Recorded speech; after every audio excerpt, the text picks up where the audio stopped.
Of all the ways to get around, why is it that our favorite is by the way of explosion? Were there ever steam cars or electric cars back then? We'll find out as we look at the history of automobiles.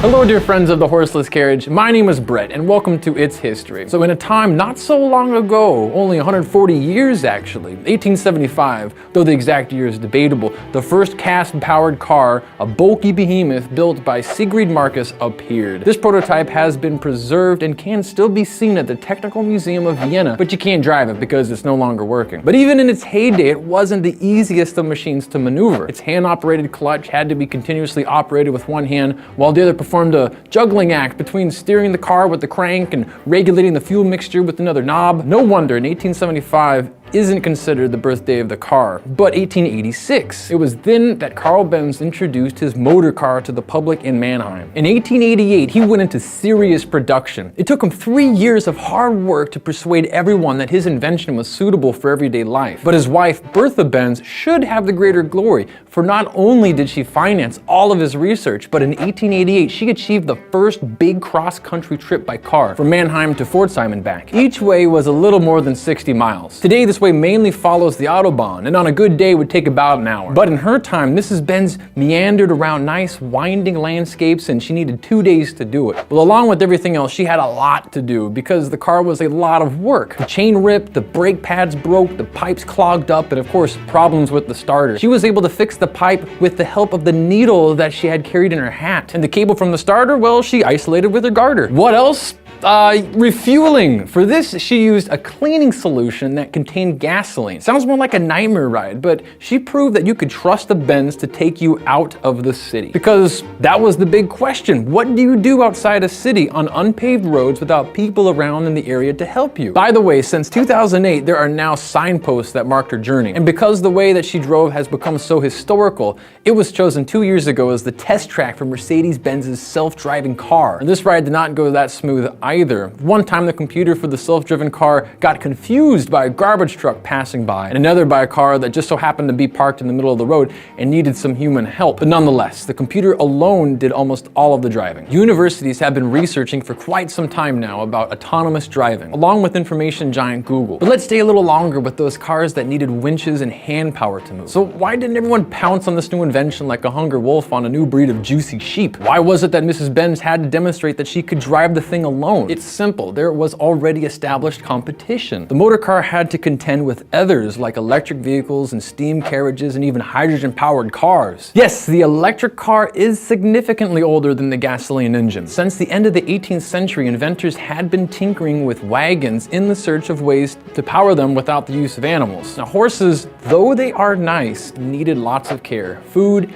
and you couldn't switch them off. In this increasingly modern age, people found their way into cities and away from the stables with less time for most anything, let alone horses. So yes, the need was there, but the technology wasn't. The steam engine seemed the most promising. Now in 1781, James Watt had the engine so well perfected that it was ready for daily use. And already by 1769, the first steam car had been built by a man named Nicolas Joseph Cugnot. It was built as a commercial vehicle for the military that was powerful and stable, but also impossible to steer. The thing crashed probably more often against the barracks walls than anywhere else, but it was the beginning. Today it has its place of honor in the Paris Conservatory of Arts and Crafts. Steam engines are heat engines with external combustion. Steam engines are very large and need well-insulated boilers to generate steam. This may have been appropriate for powerful locomotives, but rather difficult to pull off for a small car. I mean, imagine how a Mini would look like attached to a giant boiler. Benz's car had an internal combustion engine. Here the energy is produced inside and ensures an equal transfer of motion. The cylinder compresses the gas mixture, and the mixture is ignited and pushes the cylinder up and down in a rotating motion. It is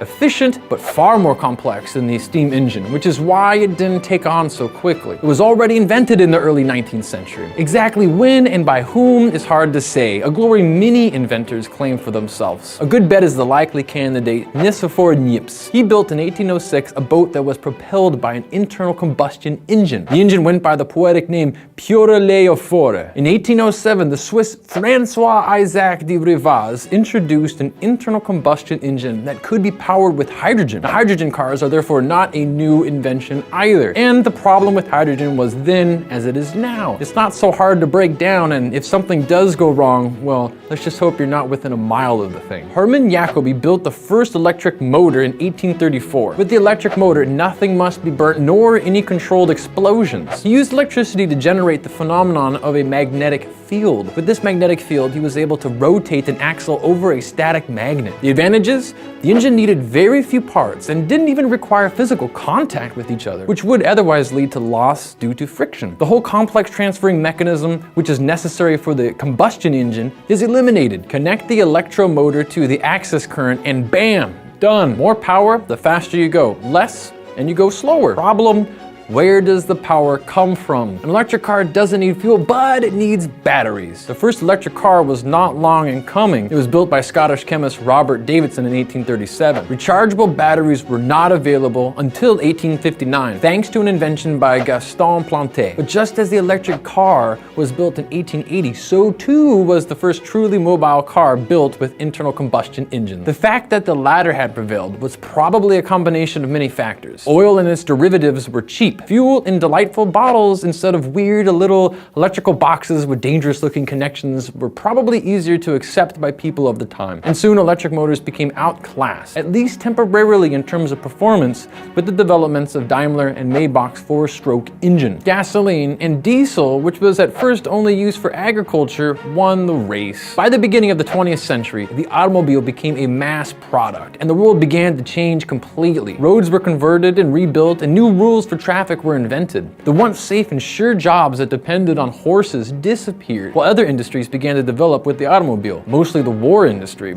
Tanks, armored ships, tank transporters. In the last decade especially, electronics have conquered the car. Every modern car door now has its trade secrets and more computing power than the Apollo lunar landing. And like I already said, the historical route once driven alone by Mrs. Benz was almost done alone by a computer. And hey, the electric motor has become interesting again. Since then, the company Tesla is driving the development towards a better battery, and others in America and Germany are building charging stations. So what do you think? Will we soon be out of fuel, or will we no longer need it? And would you let yourselves be chauffeured by a computer? Let us know what you think in our comment section below.